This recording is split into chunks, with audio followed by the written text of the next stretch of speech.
everybody? Welcome to Bingetown TV. This is Brian here with Jimmy, and today we're going to be covering the Disney Plus original series, What If?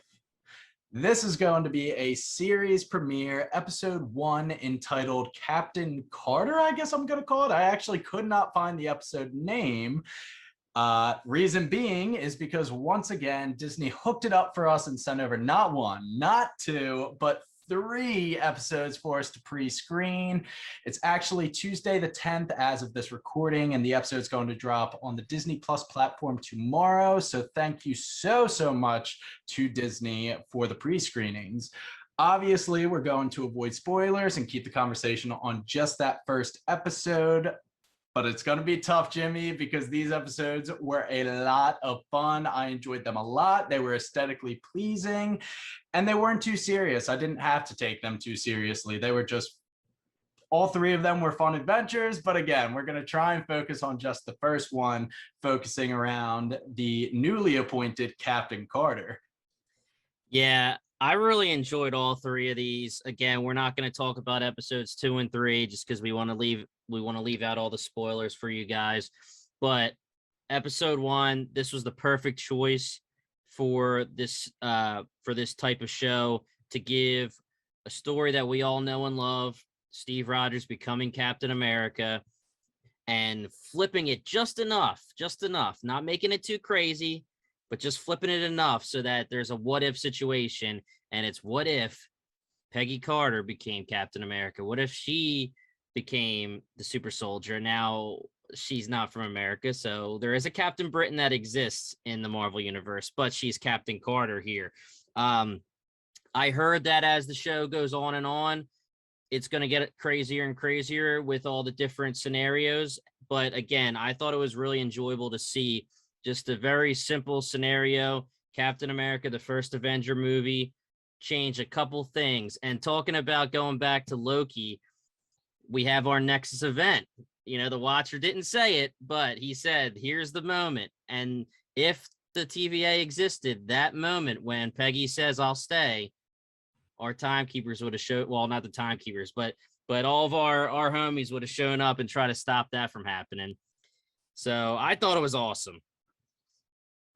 I agree. Totally awesome. Owen Wilson would have been right there at that moment in time, right when she said it. But it was very cool seeing, the Watcher's name is Uatu, right? Yep.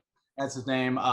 Voiced by Jeffrey Wright, who I thought did a really good job. He's not a conventional, like, old, wise kind of voice, you know. It's not the Morgan, it's a little bit more raspy, and I don't know, I thought he killed it. I also love Jeffrey Wright from Westworld and all that. Oh yeah. But it was really cool kind of hearing his voiceovers and his commentary, and it would have made next to no sense to me if Loki didn't happen, you know, the events of that. But then after that season premiere, busted everything wide open, it all just ties together very well. We've already commented in our Loki coverage about how we like that, you know, What If is now canon towards the MCU. So there are implications of what we're seeing in the show. It all tied together great. And I think you're exactly right. It's going back and revisiting these stories that we love. You know, this was just the Captain America, the first Avenger movie, and it just played out with just a few tweaks, and it made it just a really enjoyable, refreshing new story. And I love Peggy Carter. I think I love Captain Carter even more. Oh yeah, agreed. It's awesome, and I could totally see her popping up again as Captain Carter in the MCU. And just episode 1, I'm already thinking, what are the implications for what we're going to see on the big screen? You know, how does it all tie together? And I can see those connections being formed. So it's awesome. I'm pretty jazzed about it, Jimmy. Yeah, there are some heavy rumors that she's going to show up as Captain Carter in Multiverse of Madness. So that would be so awesome. Again, hitting us hard with episode 1, and then seeing that episode 1 goes directly to Multiverse of Madness, while seeing Haley Atwell show up again as Captain Carter. You can't ask for anything better. Fans have been wanting some more Haley Atwell. They've been dying for it, especially because she's such a badass. We got Sharon Carter. We got the badass Sharon Carter, but we wanted Peggy Carter too. We always get her kind of in the background. Obviously, she was a big part at the end of Endgame for our boy Steve Rogers. But now with this Captain Carter story, we just want more. I'm ready for more for Captain Carter. Yeah, definitely. So let's kind of break down these scenes in the episodes. What did you think of that quote unquote origin scene for the kind of minor tweak that changed everything and resulted in her becoming Captain Carter? I thought that was very well done, and I love Howard Stark. Tony's dad is the homie. Yeah, he is the man. And we got Dominic Cooper back voice acting for Howard Stark, so that was great. It was just so cool to have this come onto our screens and just see the movie in animated form. I love the animation, to see, I mean, these actors must think it's really cool too, just to see Oh them. yeah. Not only was the main characters, but the people in the background, the scientist who created the super soldier serum, Dr. Erskine, we have Arnim Zola later, the Hydra scientist. Mm-hmm. All these guys are getting animated versions of themselves, and it just looks so cool. And yeah, we're basically rewatching Cliff Notes pretty much version of Yeah. Captain America, the first Avenger, until that first moment when Peggy says that she's not going to leave Steve. And we see the sexual tension going. They like each other, and we know it. But she says she's not going to leave. She sees someone who wants to blow up the laboratory. Mm-hmm. It happens. She jumps in. Steve. This is actually another thing that I want to talk about. This is such a great story for Steve Rogers too, because everyone knows that Steve Rogers is special because of his personality and who he is, his character traits. Yes, he had the super soldier serum, and this was a huge thing that we talked about in Fat Dubs, Falcon and the Winter Soldier. Yes, you can get the super soldier serum, but that doesn't make you a hero. That doesn't make you Captain America. It will increase or level up whatever personality traits do you have. And this Steve Rogers never got the super soldier serum. He still jumped in front of a bullet. He's still ready to save the world and do the best he can. He sees someone else get the super soldier serum, take his place, and all he has is love for her, and all he wants to do is see her achieve her goals. And he hates that she's being, whether all the issues with her being a woman and everyone saying she can't be a big part of the war effort. This is a phenomenal Steve Rogers story, along with a Peggy Carter story.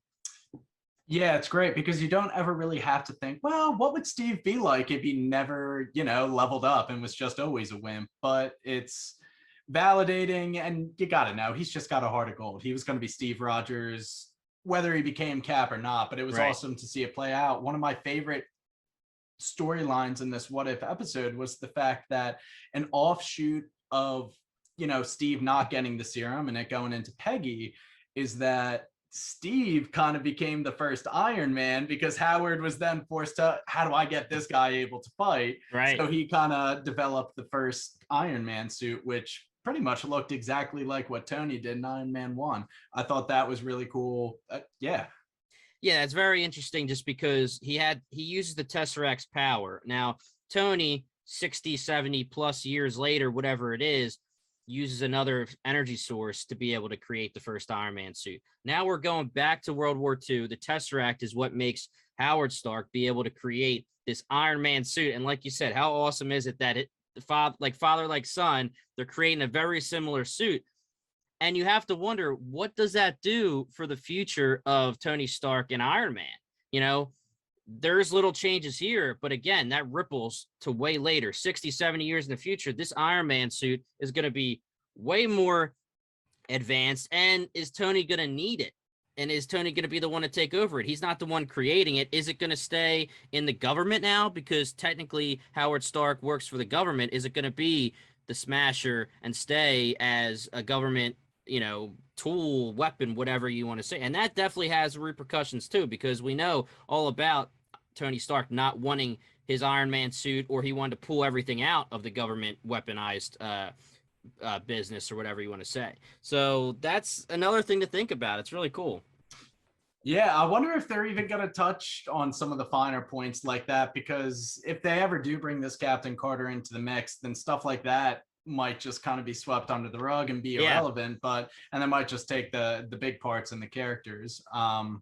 But yeah, absolutely. I mean, that's the whole reason for this series is to ponder what if, what would kind exactly. of the different things be. So gosh darn, Yeah, I they mean, got us, Jim. I could pretty much bet that we won't get that answer. But again, like you said, what if? That's just us having fun with it later. We watch the episode and we go, damn, what if? And you just Yeah. start thinking, and it's fun.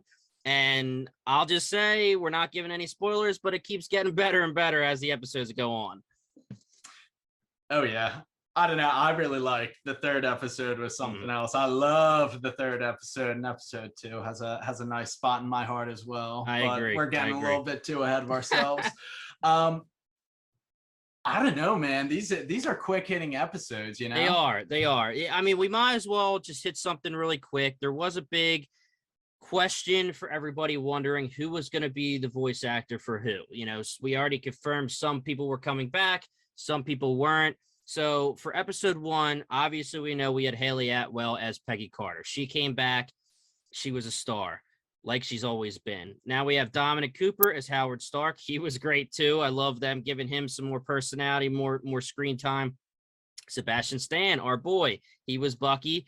He didn't get a lot of screen time. He could use a little bit of a supporting character in this episode, but it's great to see him. Stanley Tucci was Dr. Abraham Erskine. He was the scientist who created the serum. Toby Jones was Arnim Zola. He was the Hydra scientist who they stole. Captain Carter jumped into the tank and stole, what was that? That was the Tesseract he had at the time, right? Would have been, right. Yeah.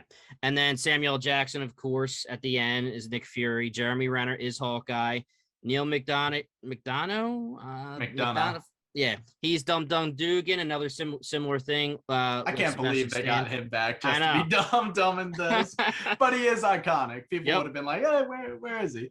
And like we already said, Jeffrey Wright's the Watcher. Again, we might as well do this for the listeners too. If they don't know exactly what the Watcher or who the Watchers are, like you said at the start, Uatu is technically our Watcher. He's the Earth's Watcher. There is many Watchers for different universes, different planetary systems. They're extraterrestrial beings. They're pretty much invincible. Their purpose is to witness and record the events of the Marvel Universe. And pretty much they're sworn to never intervene, no matter how catastrophic the events are. Now, Uatu has intervened. Yeah, that was the one article I was reading, said that, put that in effect, and then it said, which is the one rule Uatu routinely breaks. And Uatu is seen primarily with the Fantastic Four, right? With the Fantastic Four, they found him. He was on the blue side of the moon. That's usually where he watches from. And then he intervened when Galactus and Silver Surfer were trying to pretty much destroy Earth and the world, and he was part of that to try to help them because he saw the danger in it. Not supposed to, but he did. So is he like uber powerful? I know they're huge, but is he like kind of on par extraterrestrial being that Galactus would be? I mean, honestly, yeah, they're pretty much like, we can make whatever we want happen. Like they are ridiculous, and that's kind of the point. This is a Zach the Comic Guy kind of question, but there is a situation early in their publication history that explains that they did at one point intervene, and they were acting kind of like gods, I guess, and they caused some turmoil, they caused some death. It was something where they just didn't like what happened based on what they thought they were doing the right thing.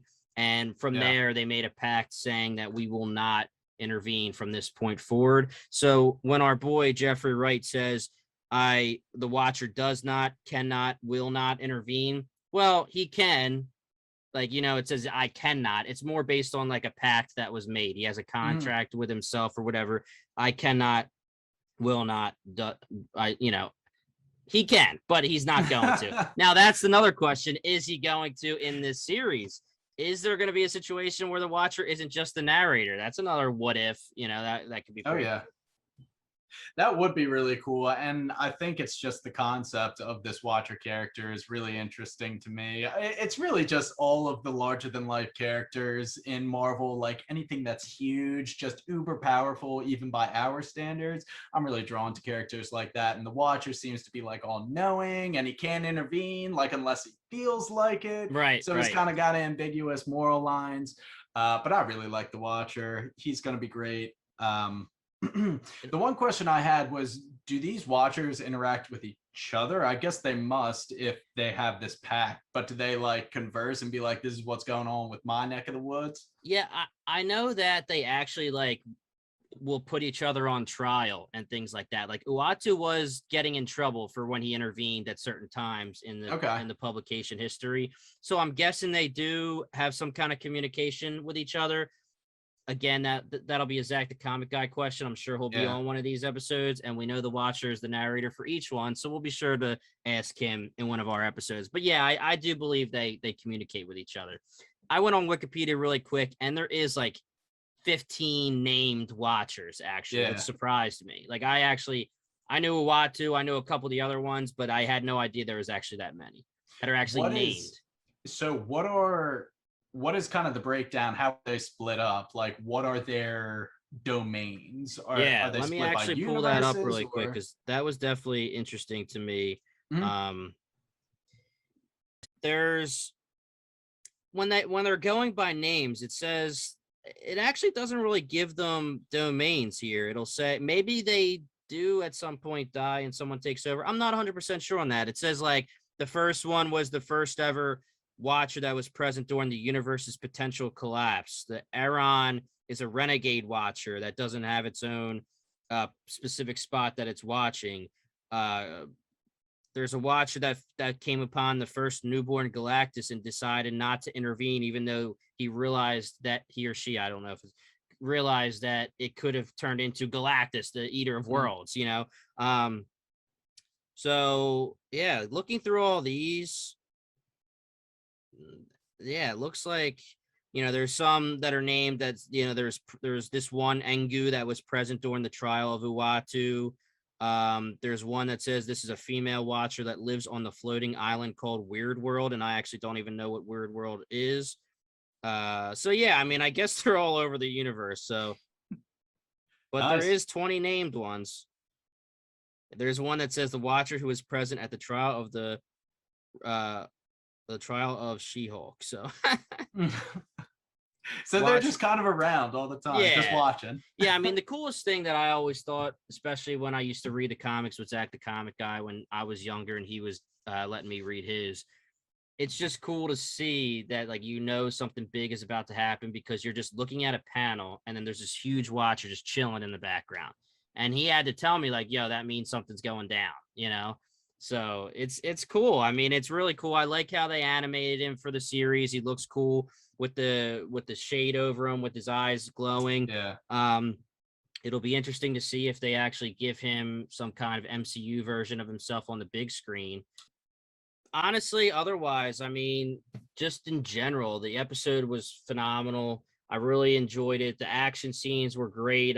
Anytime we get a chance to see choreography with the Shield, especially now that we're watching it with the animated version, so we could see even more over the top animated choreography. What are your general thoughts on the animation style that they selected? It's a little bit like, it's like three-dimensional, you know what I mean? It almost reminds me of a more stylistic, like Star Wars The Clone Wars or like a Jimmy Neutron, Yeah, for lack of any comparison, but a little bit more cartoonish.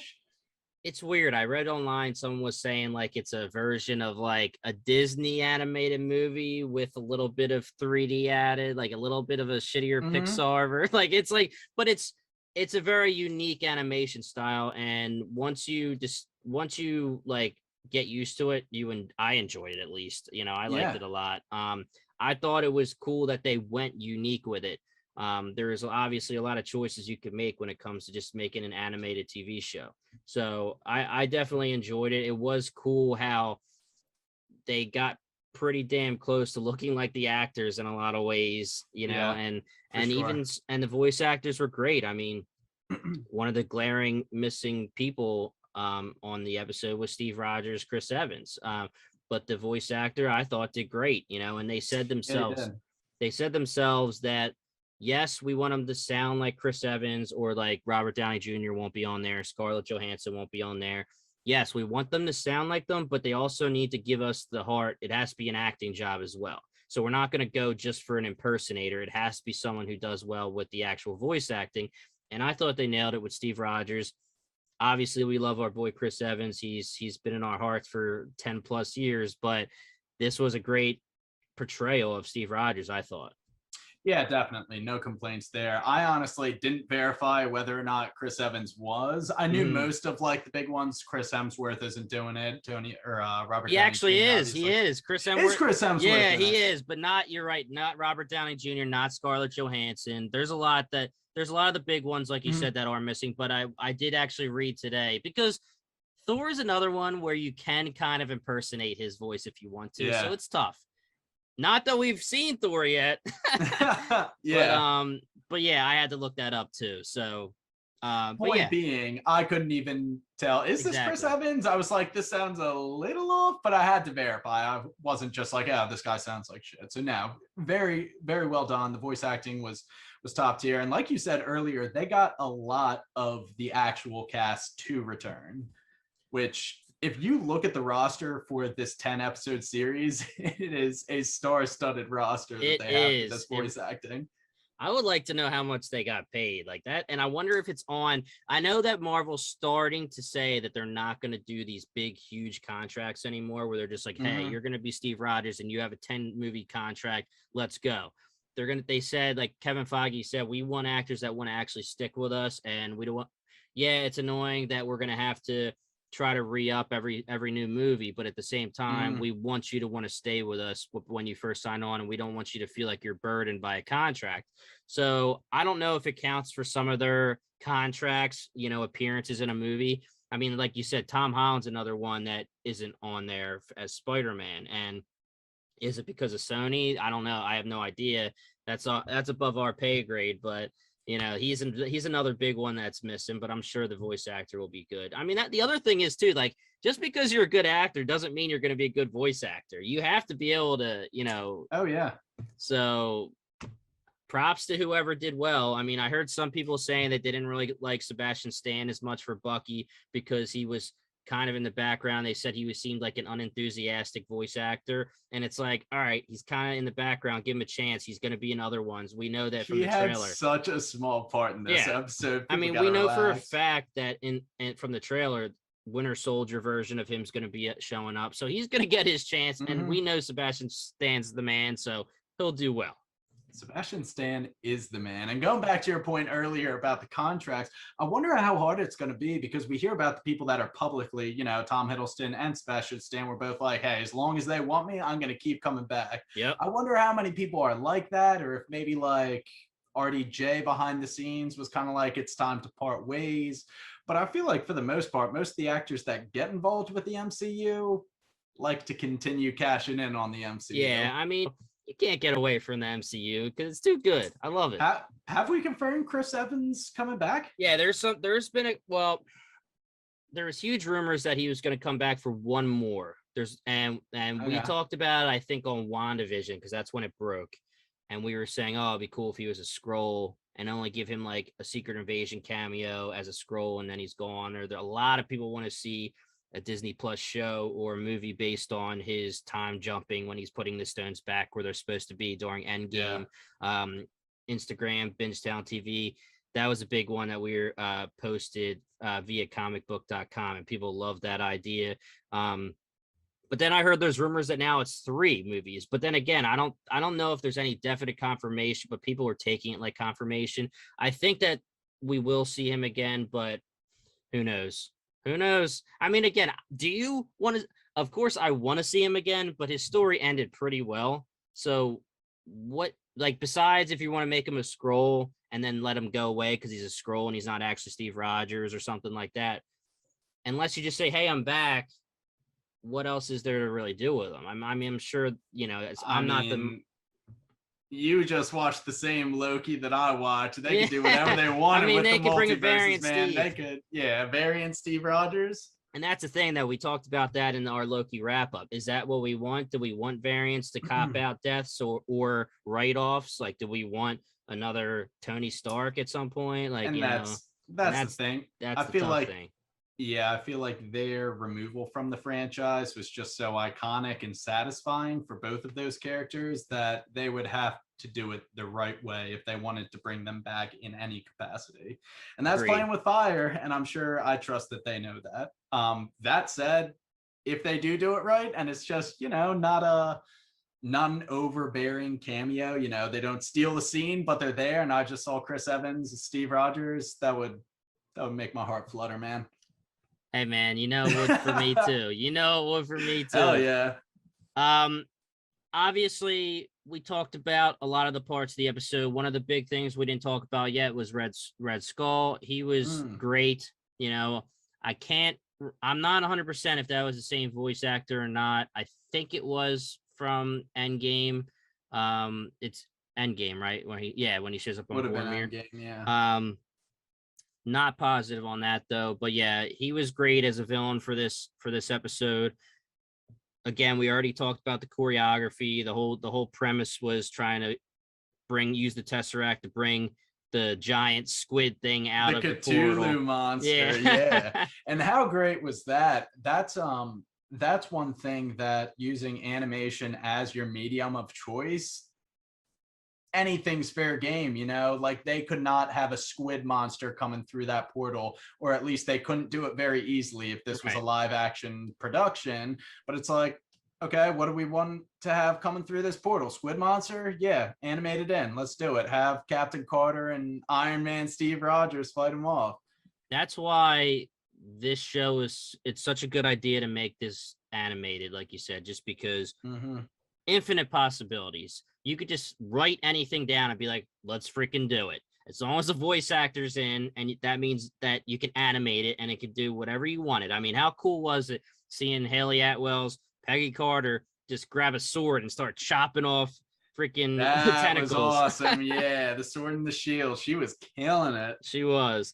And big save at the end. We obviously know that Captain America, the first Avenger, ends with Steve Rogers saving the world, if that's how you want to say it. And then he makes the ultimate sacrifice and he goes under ice for 70 plus years. And then he shows up and Nick Fury tells him it's been 70 years since the war. Now the ultimate sacrifice is Peggy saving Steve when what was it called again? The Hydra Smasher or Hydra Smasher sounds right. Yeah. When he was in the Iron Man suit, pretty much, it kind of powered down on him because he was no longer using the Tesseract and he was only using a little bit of the generator that Hydra had. So it powers down on him and Peggy has to save him, pushing the big ass monster through the portal. She disappears saying, you still owe me that dance. End of the episode. Sad, sad, sad. She comes back through asking where Steve is. And here we go. We have our nice little cameo from Nick Fury and Hawkeye, Samuel L. Jackson, and Jeremy Renner. Captain Carter's here 70 years later. A little bit of a change. Similar story, but now we have Captain Carter as Marvel's first Avenger. Awesome.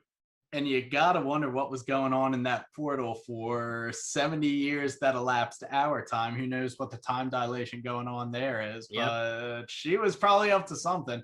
Although I guess when they came back through the portal, they were like squid tentacles flying out. So it was probably pretty soon after. It was probably just that time dilation where she goes in and out and she's like, holy shit, 70 years later.